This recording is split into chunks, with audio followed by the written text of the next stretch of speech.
Então, bom dia a todos. Graças ao Senhor por mais uma oportunidade que Ele nos concede. Nós ficamos 2 semanas, sem a transmissão aqui pelo YouTube e a nossa família sentiu algo diferente, então resolvemos não expor aos irmãos que estão chegando, por esse período. Graças a Deus passou, então hoje nós podemos retornar na nossa adoração coletiva. Vamos fazer uma oração e aí a gente parte para a parte dos cânticos. Logo em seguida. Vamos orar. Senhor Deus, nós te louvamos pela essa semana que se inicia. Agradecemos pelos teus cuidados, pela proteção em Cristo. Louvamos também porque temos o acesso livre ao Senhor através do sacrifício de nosso Salvador.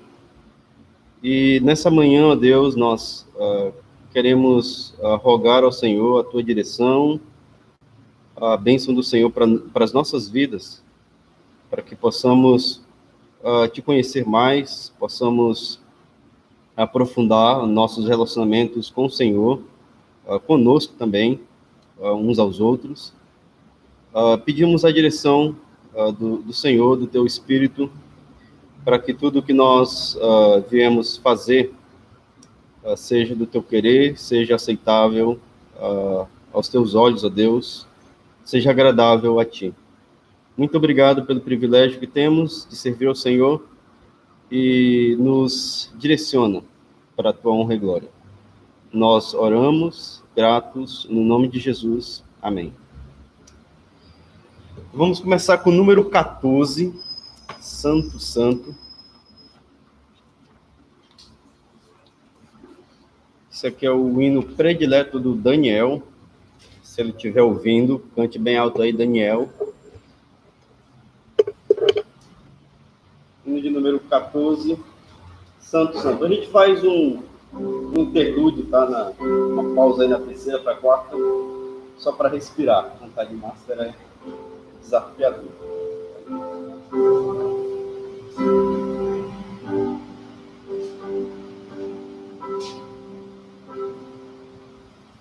Santo, Santo, Santo, Deus onipotente,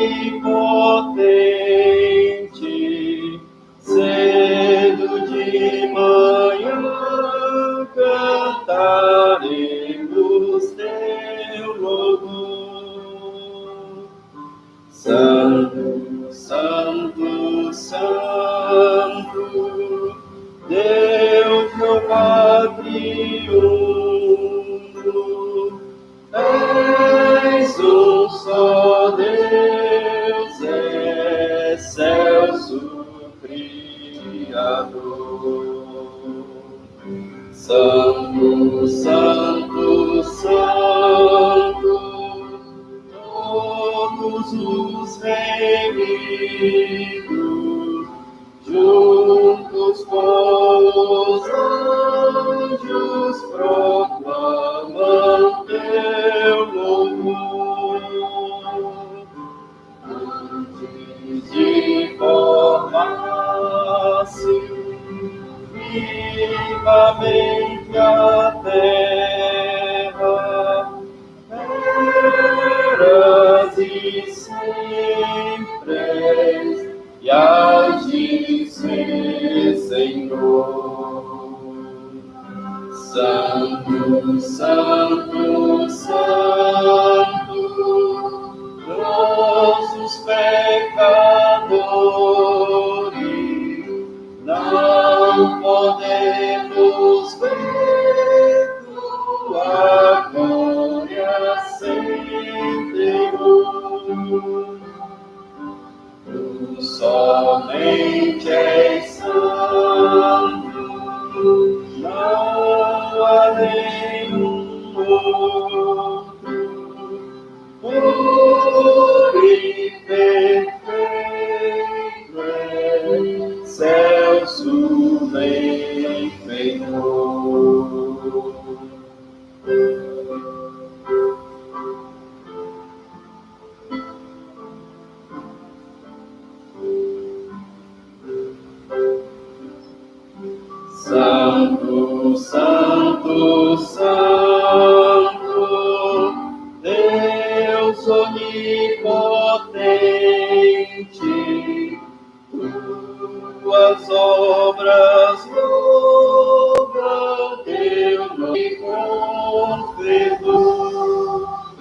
Santo, Santo, Santo, justo e compassivo,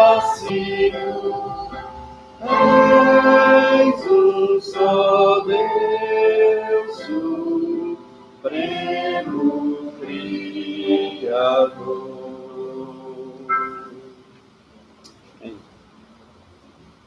298 é o próximo hino. Confiando em meu Jesus. 298.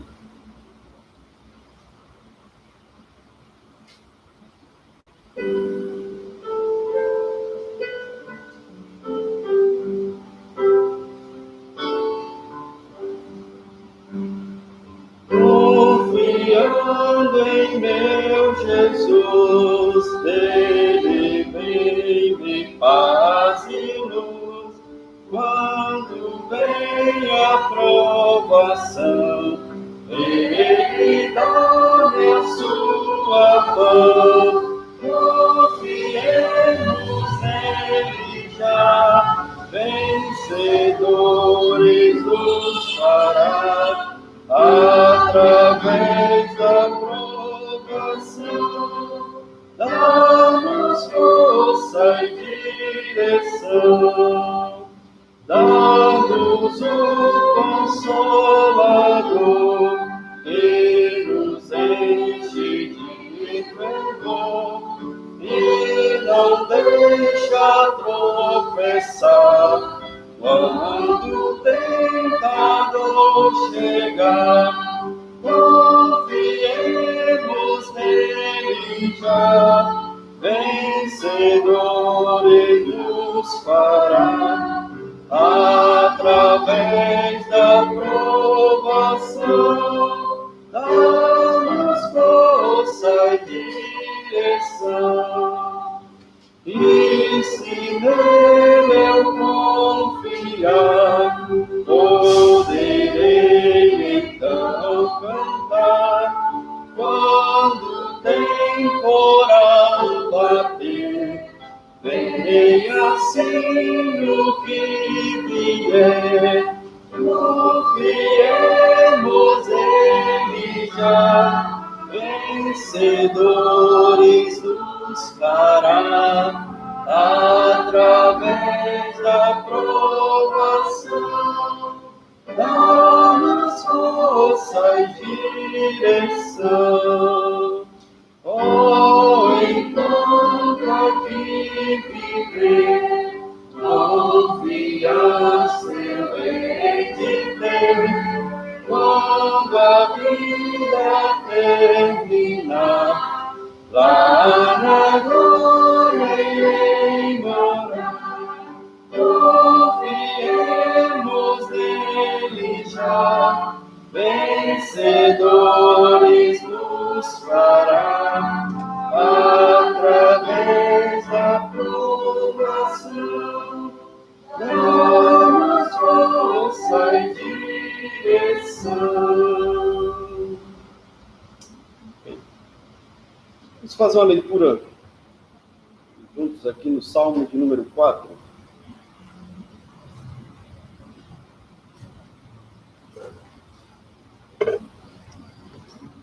Abra comigo Salmo 4. Nós vamos ler todo esse salmo, são 8 versículos. Nós passamos por ele, recentemente. Em seguida a leitura do salmo, eu vou chamar a Sandra para uma leitura.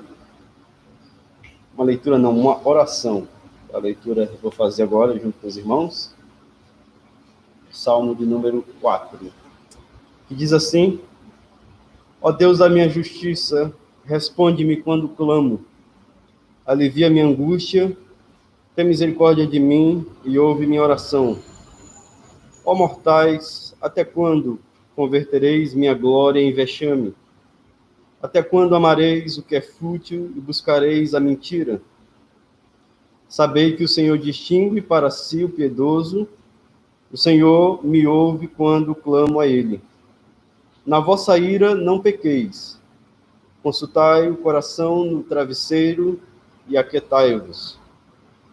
Ofereceis sacrifícios de justiça e confiai no Senhor. Muitos dizem: quem nos mostrará o bem? Senhor, faze resplandecer sobre nós a luz do teu rosto. Encheste meu coração de mais alegria do que sentem os que têm cereal e vinho à vontade. Em paz me deito e durmo, porque só tu, Senhor, fazes com que eu viva em segurança. Deus nos abençoe e nos ajude a sermos confortados com essas palavras. Sandra, por favor. Bom dia. Eu acho que eu tenho que falar um pouco alto, senão os irmãos não me ouvem, né? Então eu vou ficar um pouco longe aqui do microfone para não doer o ouvido do pessoal de casa. Vamos orar. Senhor Deus, muito obrigada, Senhor, pela manhã que você nos deu, pelo sol. Muito obrigada, Senhor, pela nossa reunião nessa manhã. Peço ao Senhor que o Senhor nos dirija. Agradeço ao Senhor pela sua igreja, tanto a nossa quanto todas as igrejas que estão se reunindo no mundo todo nesse momento, ou em algum momento nessa manhã. Agradecemos ao Senhor por isso. E muito obrigada, Senhor, pelas músicas que nós cantamos, de lembrar da santidade do Senhor, lembrar de como o Senhor é soberano. Muito obrigada, Senhor, pela maneira como o Senhor tem dirigido nossas vidas. A sua igreja também nós colocamos nas suas mãos, pedimos por esse culto, pedimos também pelo culto nas outras igrejas. E quero aproveitar, Senhor, a oportunidade de orar junto com os irmãos pelo aniversário de casamento da minha filha amanhã. Agradeço ao Senhor por esse ano que o Senhor deu de união dela com o Washington. Peço ao Senhor que os guie nos restantes, que essa data possa se repetir por muitos anos, que eles, assim também como os jovens casais de nossa igreja, possam ter grande prazer na comunhão dos santos e que o Senhor se agrade com isso, Senhor. Guia-nos nesta manhã, em nome do Senhor Jesus. Amém.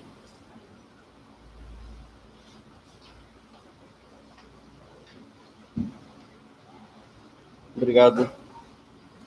Vamos cantar o último hino dessa manhã, o 69, Deus de minha alma. Número 69, conhecido também por 69.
Obrigado. Sandra, vai lavar suas mãos.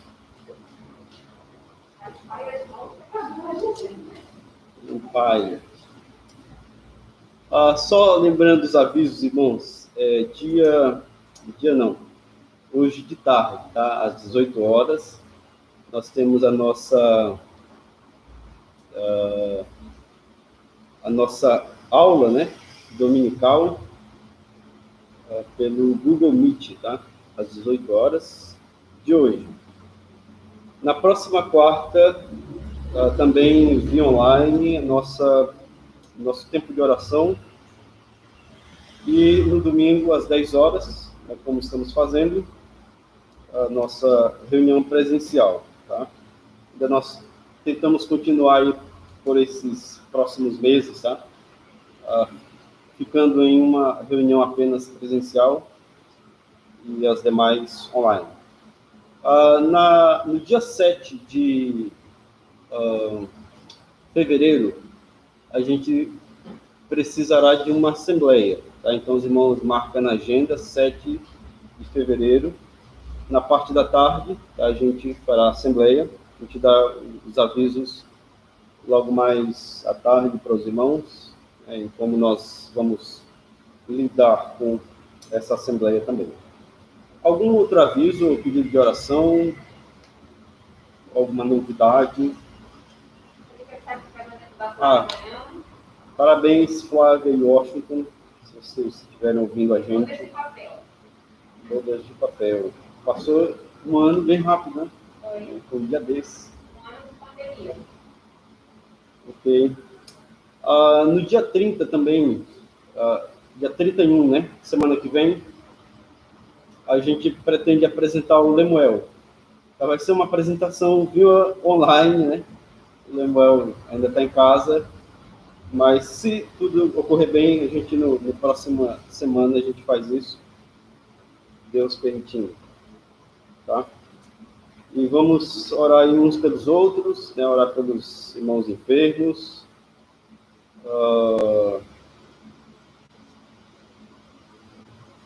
e todas as necessidades aí, eu acho que tem colocado, né, no grupo, tem relacionado também nos cultos de quarta-feira.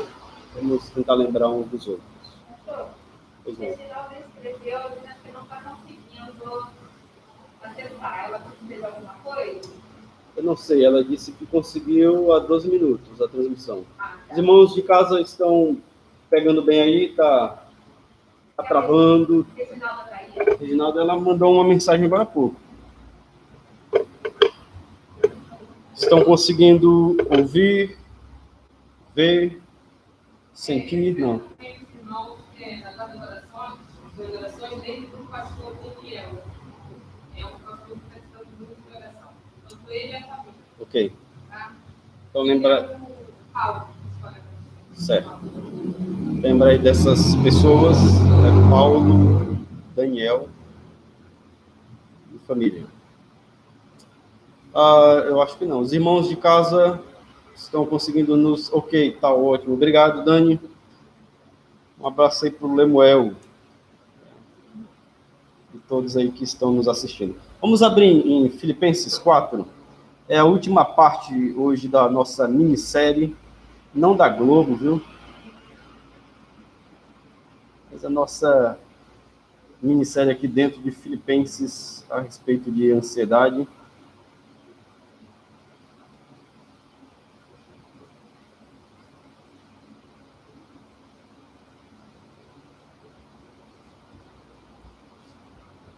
Filipenses 4, nós vamos fazer a leitura dos versos de 5 a 9, tá? Filipenses 4, de 5 a 9, que é basicamente onde nós começamos, né, nas últimas semanas a tratar desse assunto, e aí na semana que vem a gente parte para as palavras finais, né, de Paulo para a igreja, os seus agradecimentos aos irmãos, e ver como isso também se aplica para nós. Então diz assim Filipenses 4 e o verso 5: Seja a vossa bondade conhecida por todos os homens, o Senhor está perto. Não andeis ansiosos por coisa alguma, pelo contrário, sejam os vossos pedidos plenamente conhecidos diante de Deus, por meio da oração e súplica, com ações de graças. E a paz de Deus, que ultrapassa todo entendimento, guardará o vosso coração e os vossos pensamentos em Cristo Jesus. Quanto ao mais, irmãos, tudo que é verdadeiro, tudo que é honesto, tudo que é justo, tudo que é puro, tudo que é amável, tudo que é de boa fama, se há alguma virtude e se há algum louvor, nisso pensai. O que aprendestes, recebestes, ouvistes e vistes em mim, tudo isso praticai. E o Deus da paz estará convosco. Como é que nós podemos viver, né, sem que os problemas nos dominem? Como é que nós conseguimos fazer as nossas atividades diárias sem ter a preocupação para nos atrapalhar? O Roberto Carlos já cantava, né? É preciso saber viver. É preciso saber viver. Ele repetia. Lógico que a música dele estava mais naquela categoria que nós falamos na semana passada, de pegar as coisas boas da vida humana e pensar nelas, né, e não ter preocupação. E nós entendemos bem que a questão, né, da boa música, da arte, as coisas boas da vida, elas não podem, vamos dizer, ser uma solução para os nossos problemas. Tá? Talvez elas aliviem momentaneamente a questão da preocupação, a questão da ansiedade, né? O que nós precisamos para tratar das nossas vidas, da nossa mente, do nosso coração, é o Evangelho. Tá? O Evangelho que muda, transforma o homem, né? Muda mentes, muda corações, nos atinge, né, completamente. É dele que nós temos e precisamos, né? Dele que nós temos a necessidade, né? E graças a Deus que nos dá. Então, o nosso pensamento nessa minissérie foi que nós devemos vencer a ansiedade. Começamos nos versos 4 e 5, a primeira maneira, vivendo com alegria e moderação, os versos 4 e 5, eu acabei não lendo o 4. Alegrai-vos sempre no Senhor, outra vez vos digo, alegrai-vos. Uma alegria dominante, né? E essa moderação dada por Deus, sendo exercidas, né, ou sendo conhecidas por todos os homens, e nessa lembrança da promessa, né, que Deus está perto. O verso 6 e 7, aliás, versos 5 e 6, nós temos a segunda maneira de entender em como nós podemos vencer as preocupações, né, a aflição, a ansiedade, respondendo com oração. Então, os problemas vêm, nós oramos, né? A ideia é de manter aí contato com o Senhor, de estar em sintonia, né, com o nosso Deus, né? E essa resposta de oração, vimos que ela não pode ser uma fórmula mágica para nós, tá? Não é aquela ideia de que você está com problema, você vai orar e vai passar. Não, o sentido aqui é de olharmos a oração como adoração. Tá entendendo? Ele usa 3 palavras, né? 3 ingredientes para descrever a oração: súplica e ações de graças. Então, a oração sendo adoração, nós estando, vamos dizer, diante de Deus, nos achegando diante do seu trono, tendo ciência de quem nós estamos nos aproximando, né? Ou referindo aí as nossas palavras, tendo essa percepção, nós chegaremos, né, nessa adoração e passamos então para Ele aquilo que nós necessitamos, as súplicas, as expressões sinceras e ações de graças, né, o reconhecimento público, o reconhecimento daquilo que Deus faz. A promessa no verso 7 de elevarmos, ou colocar todas as coisas, né, diante do Senhor, é que essa paz de Deus, que ultrapassa todo entendimento, vai guardar nossa mente e coração. O verso 8, a terceira maneira é pensando corretamente.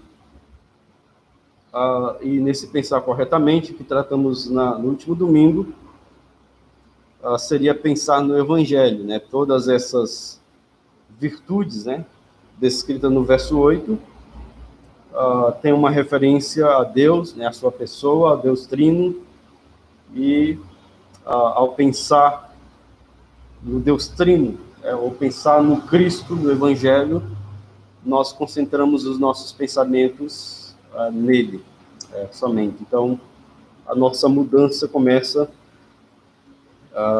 a partir daí, né, onde temos Deus para nos auxiliar, que nos dá o Evangelho para pensar nossas mentes, né, cativas a Cristo, dominadas por Cristo e sua palavra, nos ajudará também no momento de dificuldade.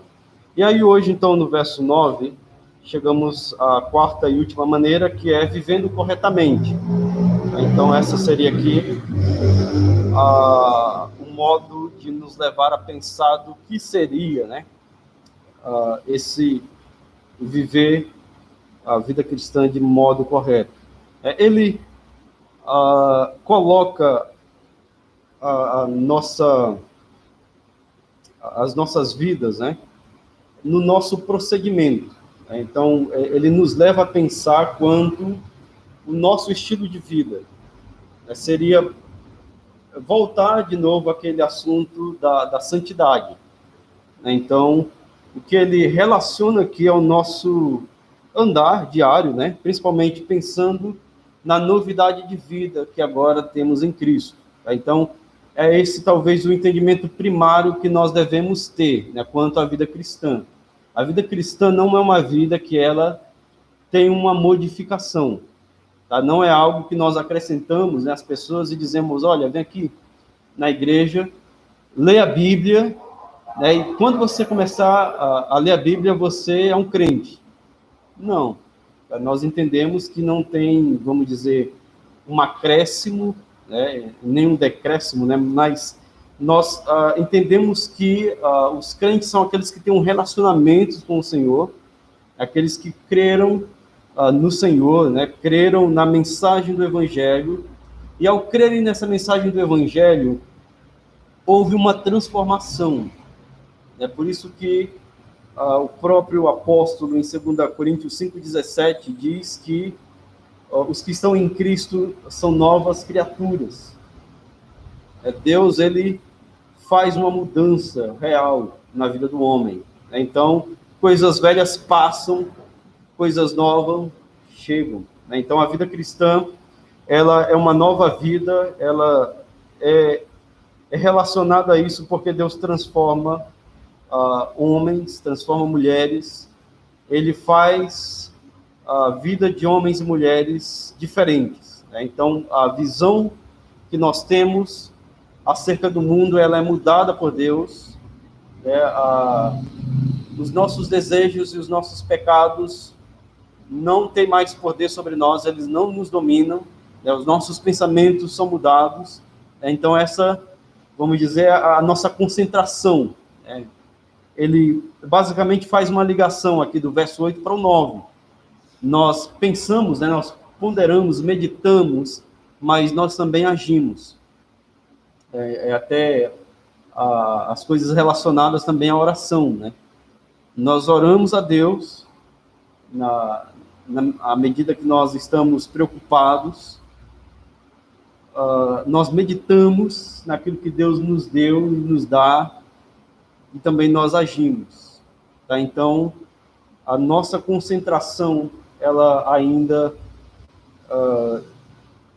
está relacionada àquilo que Deus fez, né, por nós, ou no próprio Evangelho. Tá? Então, o verso 9 seria basicamente um princípio da vida de santidade.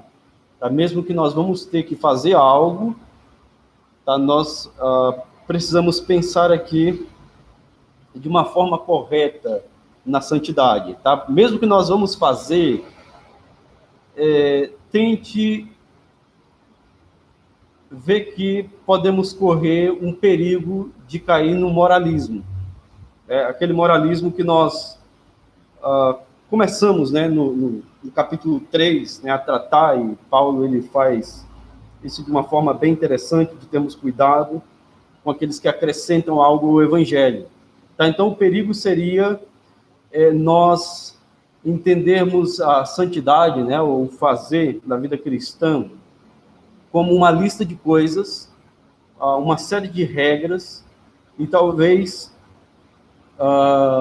nem no meio, mas no início dessas coisas nós já caímos, né, nós já achamos vários tropeços.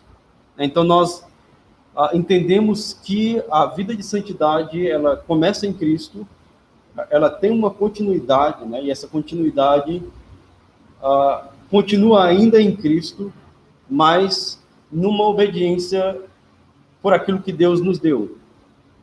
Então, mesmo que nessa vida de santidade há mandamentos, né, dados por Deus, nós realizamos ou nós fazemos para o desenvolvimento da fé, o desenvolvimento da salvação, em consonância, né, com aquilo que Deus nos deu. Então, o Senhor ele vai nos direcionar quanto àquilo que nós devemos viver e fazer.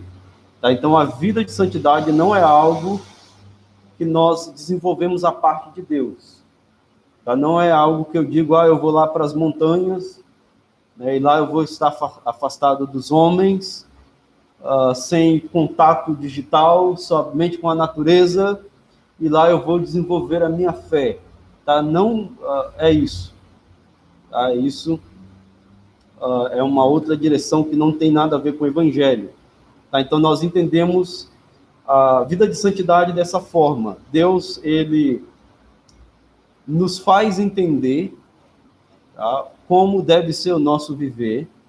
De certa forma, ele apela à nossa razão. E à medida que nós nos submetemos a Deus, né, e entendemos o que temos, né, para realizar, diríamos que há bênçãos que vamos desfrutar. Então, a vida de santidade, diríamos, é uma vida de bênção. Tá? Não, a vida de santidade não é uma vida, eu diria assim, complicada. Tá? De certa forma, ela é simples. Deus ele nos dá aquilo que é simples, nos faz entender aquilo que é simples.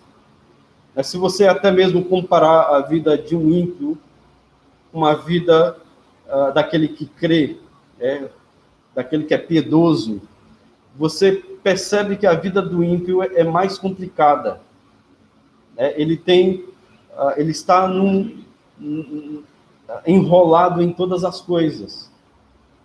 A vida do piedoso, ela é simples porque ele obedece, ele faz aquilo que está à sua disposição, e o seu interesse é agradar somente a Deus. Paulo ele relaciona aqui 4 atividades no verso 9. O que aprendestes, o que recebestes, o que ouvistes e vistes, né, em mim. O interessante é que nesses verbos, né, ele coloca uma condição que é, vamos dizer, indefinida, né, na linguagem, no tempo verbal, né, da língua grega é chamado de auristo, né, seria um passado indefinido, né? Algo que está acontecendo, mas não tem uma limitação. É algo até que a gente se refere muitas vezes para falar da salvação. Para nós fomos salvos e estamos sendo salvos. Então tem essa ideia aí de continuidade. Então traz essa ideia da santificação, algo que foi realizado em nós, mas, vamos dizer, pontilear, né? Algo que tem essa continuidade. Então, os crentes em Filipos, eles aprenderam e receberam do apóstolo. E aí ele exorta falando, né, sobre aquilo que eles ouviram e viram de Paulo, principalmente quando o evangelho chega, né, e os seus ouvidos são destapados, seus olhos são abertos, eles aprendem, né, os primórdios do evangelho, eles receberam e estão, né, prosseguindo nessas coisas. E aí o que ele faz relembrar para esses crentes é que eles deveriam ainda ter essa continuidade, eles deveriam ainda ter essa prática, né, de voltar aos ensinos iniciais da fé, a voltar, vamos dizer, às coisas fundamentais. Seria dizer que eles ouviram aquilo que está, vamos dizer, relacionado com o verso 8, toda aquela série de virtudes, toda a questão relacionada ao evangelho, eles aceitaram aquilo, eles viram o exemplo na própria vida do apóstolo Paulo. Eles tinham alguém, né, que eles poderiam conferir e ver se era mesmo a vida dele condizia, né, com aquilo. E aí ele chama, né, para a conduta também deles. Olha, pratiquem isso também. Façam isso. E aí nós até podemos indagar, né? Será que não é um moralismo que Paulo está falando isso aqui? Nós diríamos que não. Não é nem moralismo, nem soberba, tá, da parte de Paulo. Tá? Até a gente pode distinguir aqui a situação que os fariseus eles tinham na época de Cristo, ou eles faziam. Tá? Os fariseus eles tinham conhecimento, né? Até achavam que tinham muito conhecimento, porém eles pecavam na prática. A prática deles estavam bem distante daquilo que eles conheciam. Tanto que Cristo ele exorta os seus discípulos a fazer aquilo que eles ensinam, mas não a praticar o que eles fazem. Então, Paulo ele nos chama a atenção, e ele tinha propriedade para chamar os crentes, né, a serem ouvintes e a serem praticantes do Evangelho. Essas são as exortações que a Bíblia também nos leva a considerar. Tá? Não apenas ter a mente cheia de conhecimento, cheia, vamos dizer, de coisas relacionadas à teologia ou à prática cristã, mas de executar essas coisas. Por exemplo, no Evangelho de João, Cristo ele fala da seguinte forma aos seus, João, capítulo 13, e o verso 17.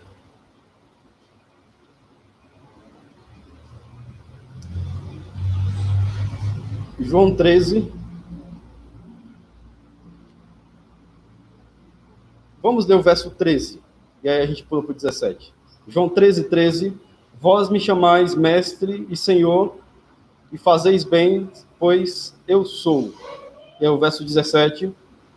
Se de fato sabeis essas coisas, sereis bem-aventurados se as praticardes. Então, ele lembra do exemplo que ele deu, né, de seu Senhor ele ter lavado os discípulos, relembra que ele é mestre e Senhor, e o reconhecimento disso, a prática disso resulta em felicidade. O que também vai combinar, né, com o que ele expressou no final do Sermão do Monte, Mateus capítulo 7, se puderem ir juntamente comigo, Mateus 7, o verso 24, Mateus 7, 24.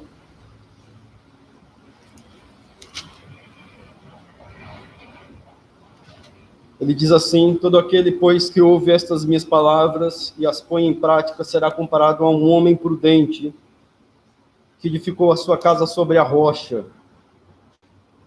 Verso 26, mas todo aquele que ouve estas minhas palavras e não as põe em prática, será comparado a um homem sensato que edificou a sua casa sobre a areia. No final do Sermão do Monte, ele traz essa advertência,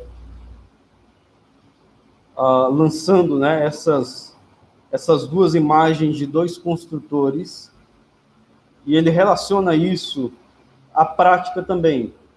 Os homens que ouviram a pregação do Sermão do Monte, eles deveriam, né, ou eram impelidos a fazer algo. Aqueles que obedecessem aquilo que Cristo ensinou, eles seriam felizes, eles seriam bem-aventurados, eles estariam construindo as suas vidas num lugar seguro, né, num lugar sólido. Aqueles que apenas ouviram, mas não praticaram, eles acabarão vivendo vidas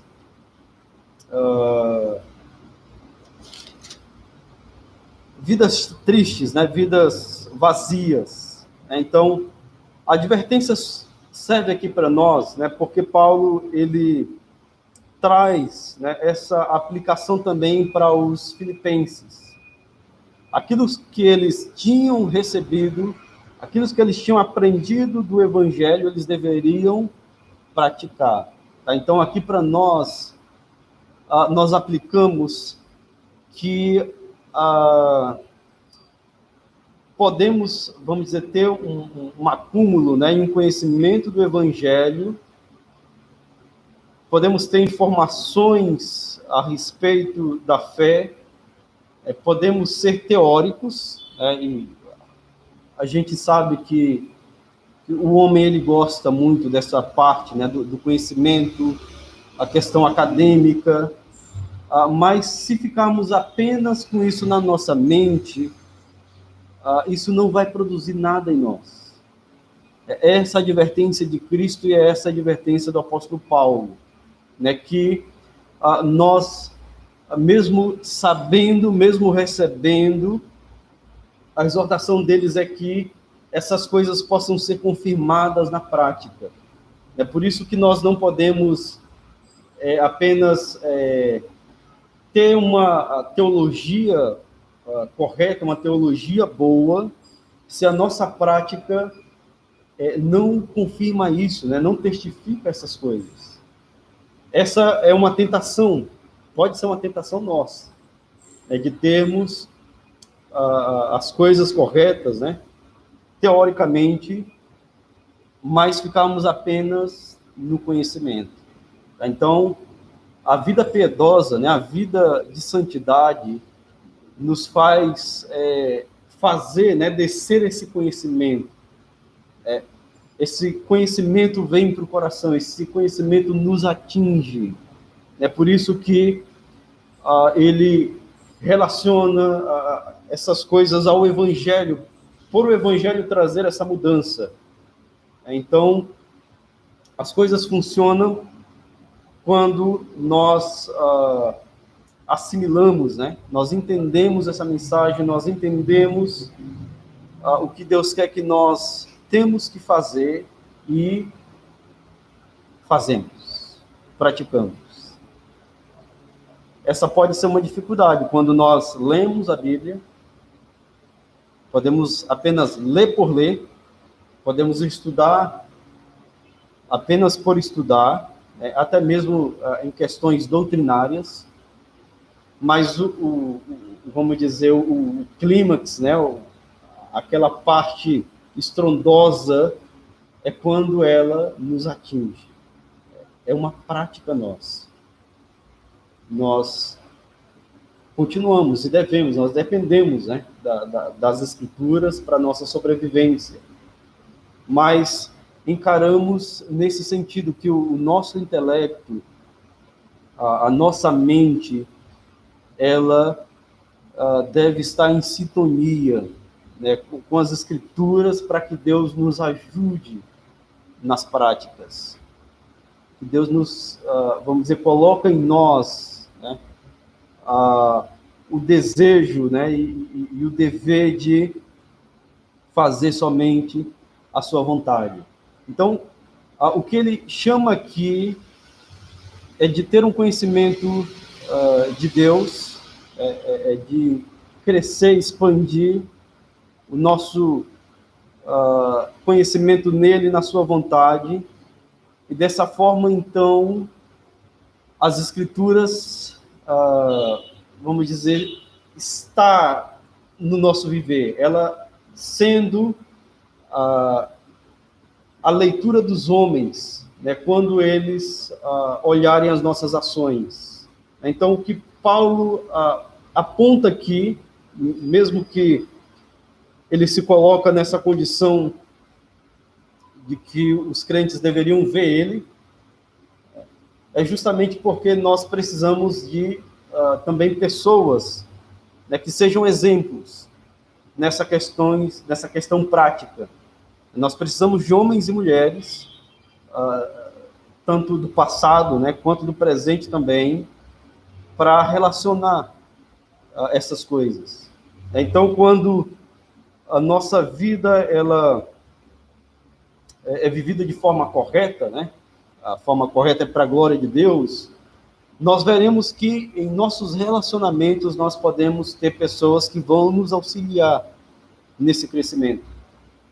Da mesma forma como Paulo auxiliava os filipenses na igreja de Deus, há homens e mulheres também que vão ser bênçãos, né, vão ser aquelas ferramentas usadas pelo Senhor nos momentos de dificuldades.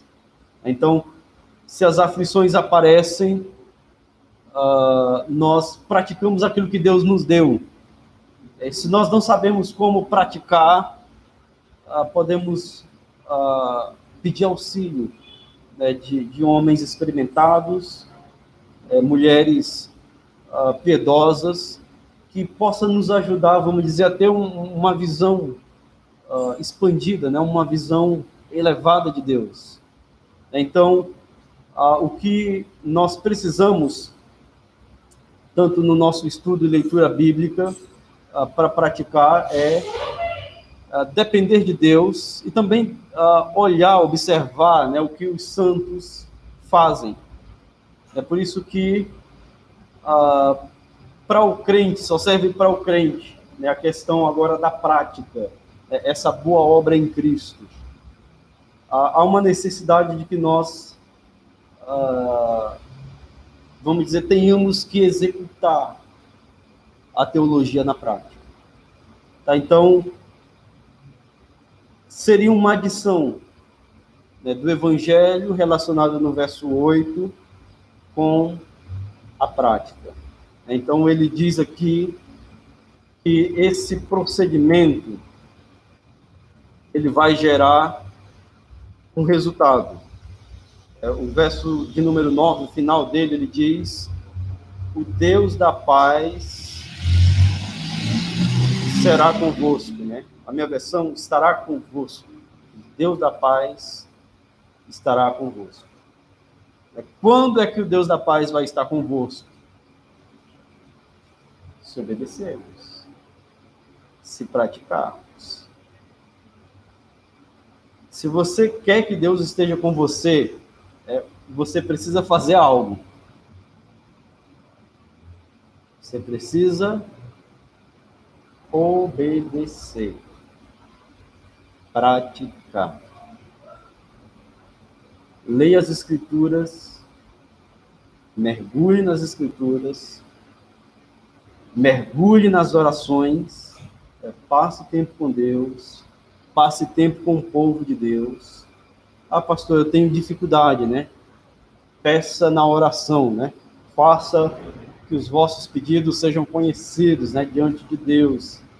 Fale com Deus, peça ajuda a Deus, submeta a Ele. E Ele diz aqui que essa paz estará convosco. O interessante é que Ele já tinha relacionado isso no verso de número 7. Ele diz que após fazer orações, né, ter os nossos pedidos e súplicas conhecidas diante de Deus, verso 7, e a paz de Deus que ultrapassa todo entendimento guardará o vosso coração e os vossos pensamentos em Cristo Jesus. E aí o verso 9 ele diz, o Deus da paz estará convosco. Eu entendo que no verso 7, aliás, o verso 9 seria um complemento do verso 7. Então, o verso 7, vamos dizer, numa aplicação mais específica, e o verso 9 mais geral. Então, a ideia seria, se você obedece essas instruções, né, e você pega o contexto aí como um todo, ele lidando com a ansiedade, você terá uma ajuda constante de Deus. Você perceberá que a sua vida não é solitária. Seria como que Paulo dissesse, olha, vocês filipenses, meus irmãos, façam essas coisas. Se vocês fizerem essas coisas, o Deus da paz vai estar com vocês. Nós entendemos que Cristo está conosco. O príncipe da paz está com aqueles que creram nas suas promessas, no seu plano, no evangelho, tá? O shalom de Deus, né? A paz de Deus, essa paz que excede todo o entendimento, a paz que é um atributo do Senhor e Ele compartilha conosco, né? Com os homens. É a paz que reina, né? É a paz que inunda as nossas vidas. Nós entendemos porque a paz ela está também relacionada ao Evangelho. Vocês lembram que quando Cristo nasceu, a canção dos anjos trazia a mensagem da paz. Glória a Deus nas maiores alturas e paz aos homens, né? E paz aos homens. Então, entendemos que no Evangelho nós adquirimos paz. Homens injustos, pecadores, rebeldes, eles não, vamos dizer, podiam ter um acesso ao Deus justo porque eles estavam ou estão, né, em rebelião. E aí, então, é necessário que esse Deus justo ele entra em ação, né, entra em cena, ele envia Cristo a esse mundo, Cristo se dá em sacrifício por esses homens pecadores, e agora, aqueles que creem, que eram inimigos de Deus, eles têm paz com Deus. Deus remove nossas culpas, né? Deus remove os nossos pecados, e Ele nos dá paz. Ele é paz, né? Ele é paz com os homens, e a paz, até que Paulo ele também fala em Colossenses 3,15, né? Seja o árbitro, seja a nossa direção também, né? Então, a paz que nós temos em Cristo vamos dizer, o senso, né, de que Deus está conosco. Mesmo nas dificuldades da vida, mesmo que quando os problemas aparecerem, nós temos a percepção de que esse Deus que é paz, esse Deus que nos dá paz, ele vai nos auxiliar. Então, qualquer problema que vier, qualquer ansiedade, qualquer aflição, a promessa para os crentes é que essa paz, esse Deus da paz, estará próximo, estará com vocês, ao redor, adiante, atrás, em nós. A paz de Deus. A paz de Deus.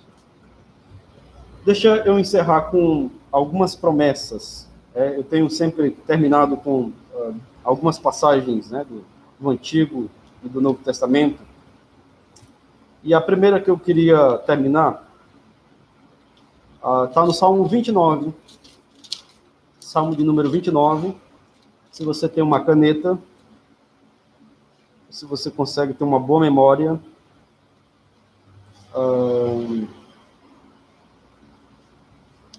fixa aí essas passagens na sua mente, que vai ser uma bênção nos momentos de dificuldades, tá?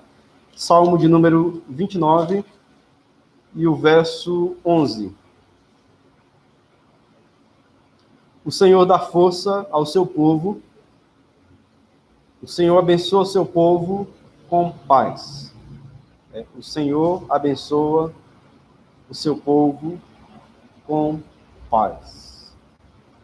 Depois leio todo esse salmo, tá? Um salmo bem bonito, Salmo 29. Salmo 119 e o verso 165. Salmo 119 e 165.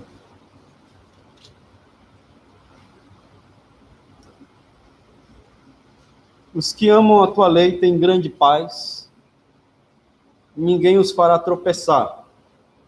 Senhor, espero na tua salvação e cumpro os teus mandamentos.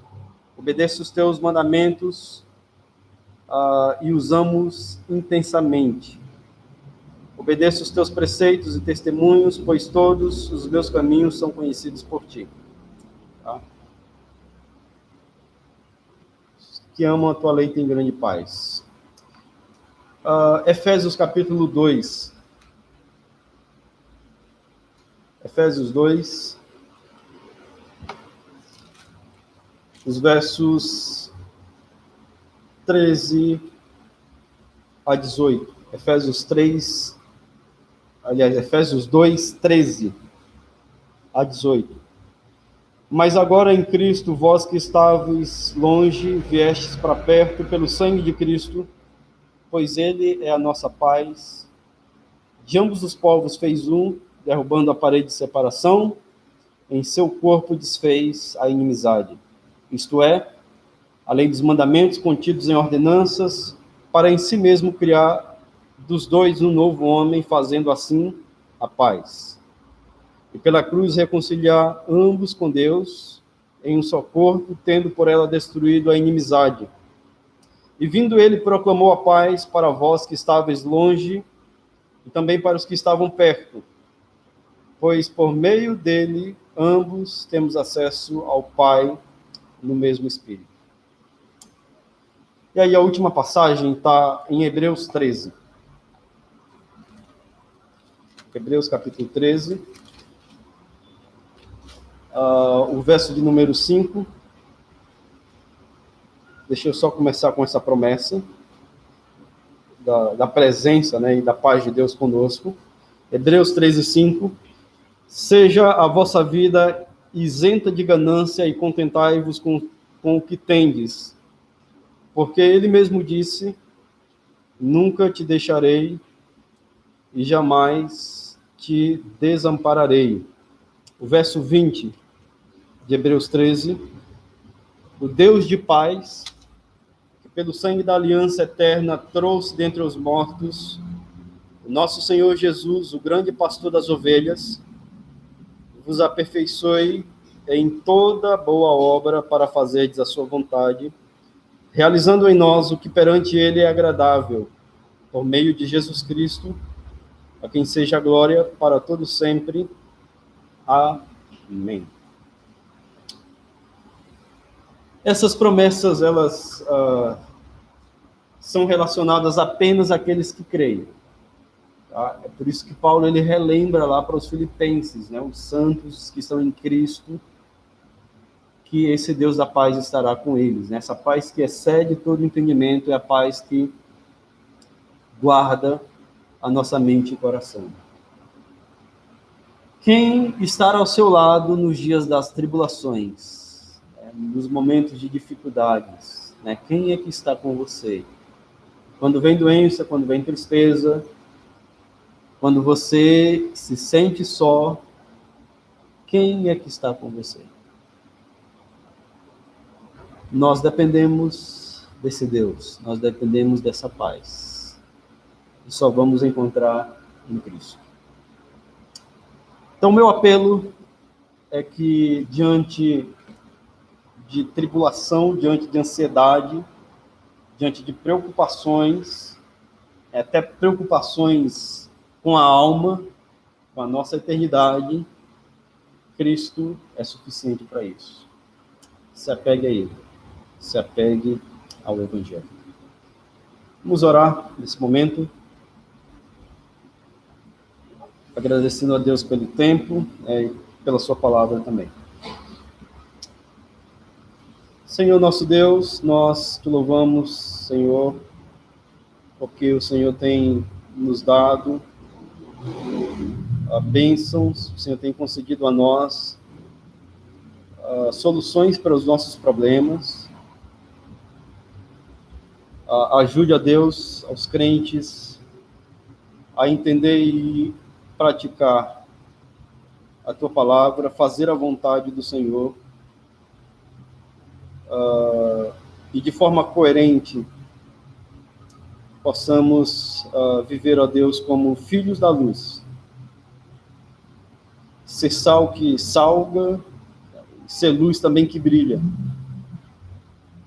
Obrigado, Pai, pelo tempo que o Senhor tem nos dado, pelos momentos de dificuldades também, onde podemos aprender e recorrer ao Senhor. Pedimos pelas famílias, sustente cada uma delas, sustente também a vida dos irmãos individualmente.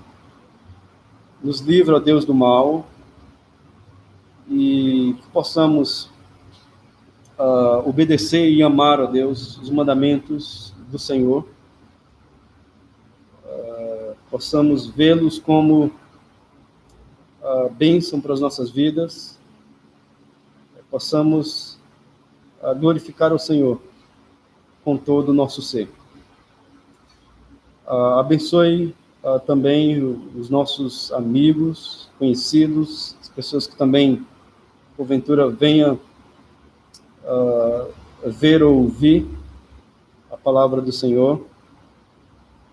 Que o Senhor abra os seus olhos, o Senhor dê a paz a Deus, que somente há em Cristo, a eles, que eles creiam e vivam, a Deus, para a tua glória. Que eles se rendam a ti somente. Muito obrigado pelo dia, abençoe os irmãos, seus lares, os seus afazeres, e que possamos honrar e glorificar o Senhor com aquilo que expressamos no nosso cantar, ouvimos através da palavra do Senhor. O Senhor nos auxilie. Nós agradecemos, gratos por todas as bênçãos que o Senhor tem nos concedido em Cristo, e nós direcionamos a Deus todo louvor e glória somente a Ele. Nós oramos no nome santo de Cristo, o nosso Redentor. Amém. Obrigado, irmãos, os amigos que nos acompanham na internet, os que estão aqui. Deus abençoe todos vocês. Deixa eu só virar aqui a câmera para os outros aqui, para vocês darem um tchau aí de casa. Os olhos sorriem, né? Os olhos sorrindo. Deus abençoe. Vamos estar orando, Reginalda. Um abraço a todos. Até a próxima, tá? Rizomal, Juan, Leonardo, Larissa, Olívia, e todos os outros aí que... Dani, Deus abençoe. Um ótimo dia.